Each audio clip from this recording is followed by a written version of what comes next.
તો આ તરફ ભરૂચના વાલિયા માંગરોળ રસ્તા પર પાણી ભરાયેલા જોવા મળ્યા। રસ્તા પર ટોકરી નદીના પાણી ફરી વળ્યા। મેરા ગામ નજીક પાણીના પ્રવાહમાં એક ટ્રક પલટી, જો કે ટ્રક ચાલક અને ક્લીનરનો આ બાદ બચાવ થયો છે।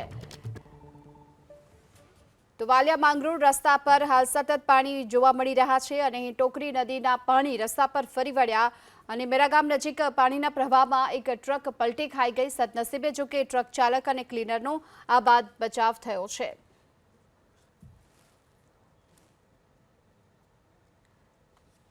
તો ભરૂચના વાલિયા માંગરોળને જોડતો આ માર્ગ જાણે કે નદીમાં ફેરવાઈ ચૂક્યો છે અને નદીના પાણી સીધા ધસમસતા આ રોડ ઉપરથી પસાર થયા અને અહીંથી જ્યારે ટ્રક પસાર થયો હતો ત્યારે ટ્રક ચાલક અને ક્લીનર છે તે બંને ફસાયા હતા। જો કે સદનસીબે આ બંનેને હાલ બચાવી લેવામાં આવ્યા છે। રસ્તા પર ટોકરી નદીના પાણીનો પ્રવાહ જોવા મળી રહ્યો છે અને આ ધસમસતા પાણીના પ્રવાહના કારણે અહીં વાહન વ્યવહારને અસર પહોંચી છે। લોકો પણ અહીંથી જઈ શકે એ પ્રકારની સ્થિતિ નથી અને એવામાં અહીં એક ટ્રક ફસાયો હતો। જો કે સદનસીબે ટ્રક ચાલક અને ક્લીનરનો આ બાદ બચાવ થયો છે। ઘટનાની જાણ થતાં સ્થાનિકો અહીં દોડી આવ્યા હતા અને ત્યારબાદ આ બંનેને બચાવી લેવામાં આવ્યા છે।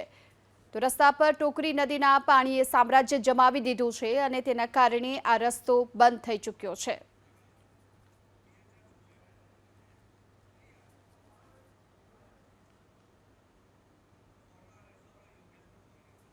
વધુ વિગતો મેળવીએ સંવાદદાતા યોગેશ પરીખ આપણી સાથે જોડાઈ ચૂક્યા છે। યોગેશ, ટોકરી નદીના પાણી મેરા ગામ નજીક ફરી વળ્યા અને અહીં એક ટ્રક પણ ફસાયાના સમાચાર હતા। કયા પ્રકારે રેસ્ક્યુ કરાયું?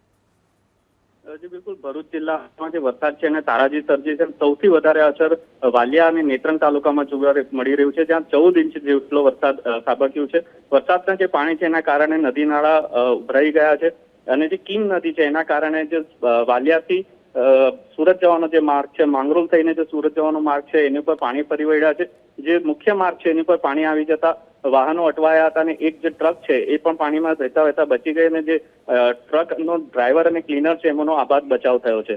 જે સ્થાનિક લોકો છે એમને સુરક્ષા કરી છે અને હાલમાં જે માર્ગ છે એને બંધ કરી દેવામાં આવ્યો છે। જી આભાર આપનો આ સમગ્ર માહિતી બદલ। તો અહીંથી જે ટ્રક પસાર થઈ રહ્યો હતો એ દરમિયાન જો કે તણાતા બચ્યો અને ડ્રાઈવર ક્લીનરનો આબાદ બચાવ થયો છે।